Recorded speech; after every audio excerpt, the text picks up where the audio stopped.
সাব্বাস, আরো জোরে মুস্তাফা, আক্রমণ করো। শক্ত করে ধরুন মুস্তাফা, শক্ত করে।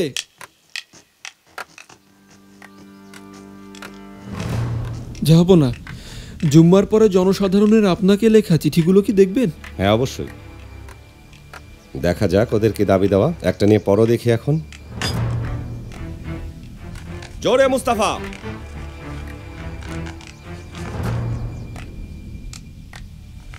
মহামান্য জাহাপনা, আমরা গালাতার ব্যবসায়ী, সুতা বিক্রি করি, কিন্তু অতিরিক্ত কর আদায়ের সমস্যায় ভুগছি।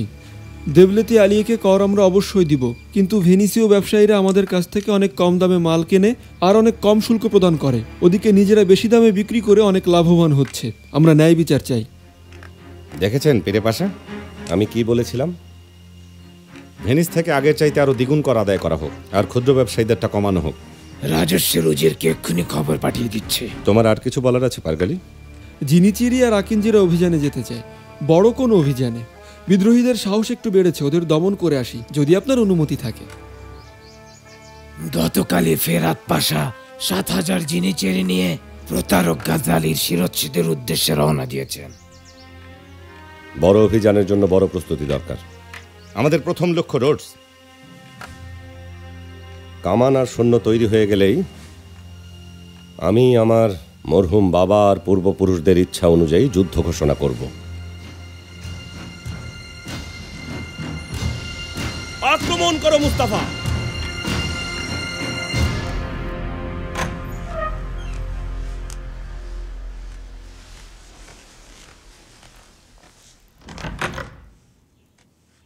মুস্তাফা কোথায়?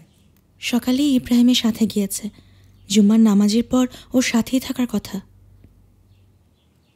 মাহিদেবরান, মুস্তাফা তোমার সম্পদ, ওর খেয়াল রাখতে হবে তোমাকে সবসময়। সারাক্ষণ মুখ ভার করে থাকো কেন? তোমার দুঃখী চেহারা আমি দেখতে চাই না, মনে রেখো। হেতিজা, আজ সন্ধ্যায় সবাইকে খেতে ডাকো, আর তারপর নাচ গান আর বিরাট জলসার আয়োজন করো। অনেক দিন হয়ে গেছে সবাই মিলে বসি না। এটা তো খুবই ভালো প্রস্তাব, দায়া হাতুন সব ব্যবস্থা করে ফেলবেন। আমি এখনই মুস্তাফার খোঁজ নিতে যাচ্ছি। দাঁড়াও, আমিও আসছি। আমি খাওয়ার সময় সবার মুখে হাসি দেখতে চাই। আপনি যেমন বলবেন বেগম সুলতানা।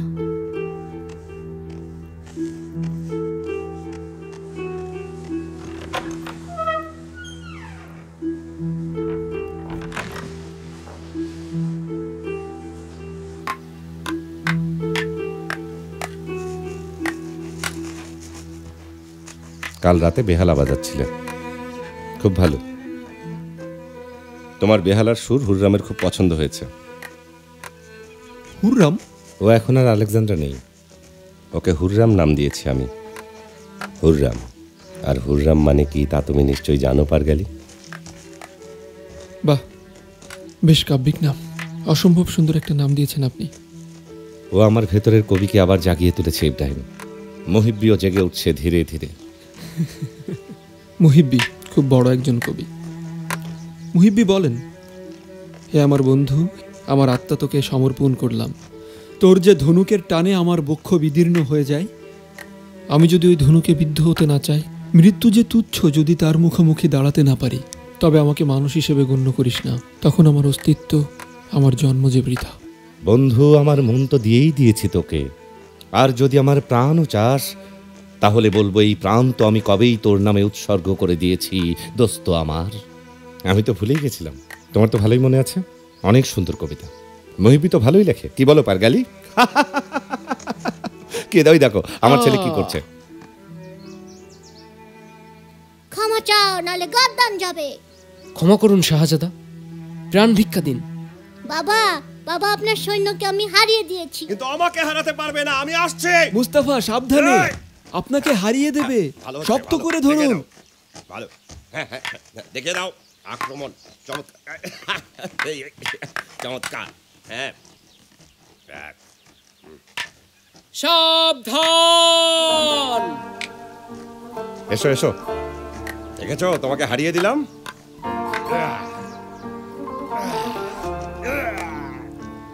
মুস্তাফা খুব দুষ্টু। না, একদমই না। মুস্তাফা আমার একমাত্র খুশি, ওই তো আমার সবকিছু।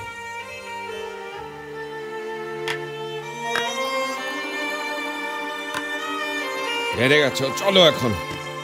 আমি জিতেছি, আমাকে ঠকানো যাবে না। না, আমি জিতেছি, তুমি হেরে গেছো, হার মেনে নাও। আর মনে রেখো, বাবা কখনো ঠকায় না। মুস্তাফা, চলো বাবা, অনেক খেলা হয়েছে। জাহাপনার আরো অনেক কাজ রয়ে গেছে। যাও মুস্তাফা, সকাল থেকে অনেক তলোয়ারবাজি হয়েছে, এখন আম্মুর সাথে যাও। হেতিজা, তুমিও সাথে যাও।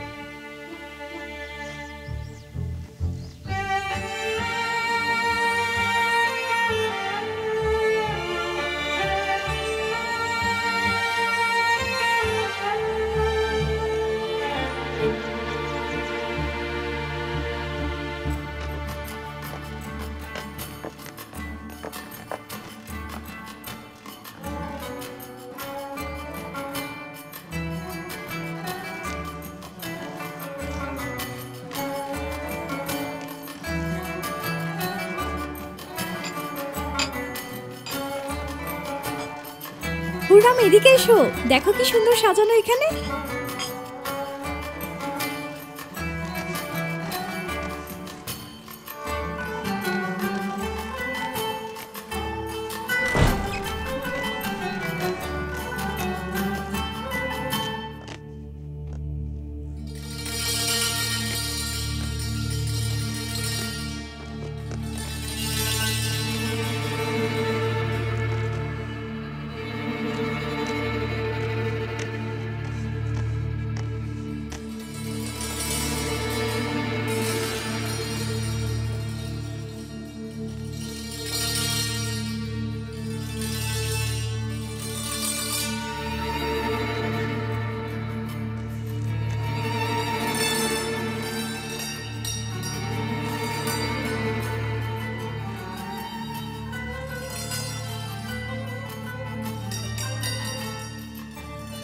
ও ওখানে কি করছে?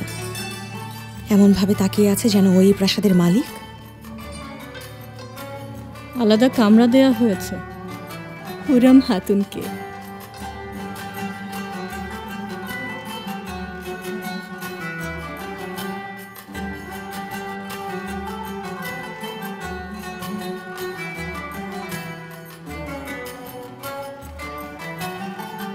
ওকে ডাকো এখানে।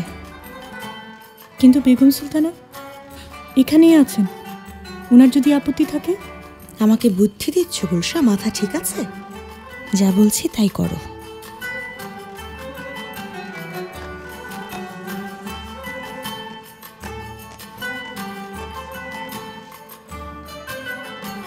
রোডস দখলে সুলতান মেহমেদ 180টি যুদ্ধ জাহাজ নিয়ে অভিযান চালায়, কিন্তু তিনি ব্যর্থ হন।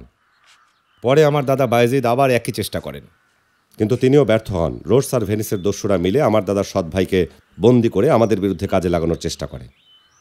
সেটা না করতে পেরে ওরা তাকে হত্যা করে, কিন্তু এখনও ওনার সন্তানরা ওখানে কারাবাস ভোগ করছে। আমাদের 200 না 400 জাহাজ বানাতে হবে। ভূমধ্য সাগরের নিয়ন্ত্রণ যদি আমরা চাই, তাহলে রোডস আমাদের যে কোনো মূল্যে হোক দখল করতে হবে। কি করণীয় বোঝা গেছে। বসন্তে আক্রমণ করতে চাইলে শীতেই আমাদের প্রস্তুতি নিতে হবে।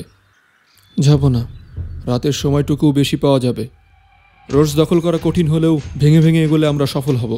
মানে ওদের ভেতর থেকে নিঃশেষ করে দেয়। আমি বলছি না, এ কথা আরিস্তোটলের, আলেকজান্ডার দ্য গ্রেটের শিক্ষক বলেছেন, বড় লোকমা করে গিলতে কষ্ট হলে ভেঙে খাও। ভেঙে খাও, ফন্দিটা ভালো।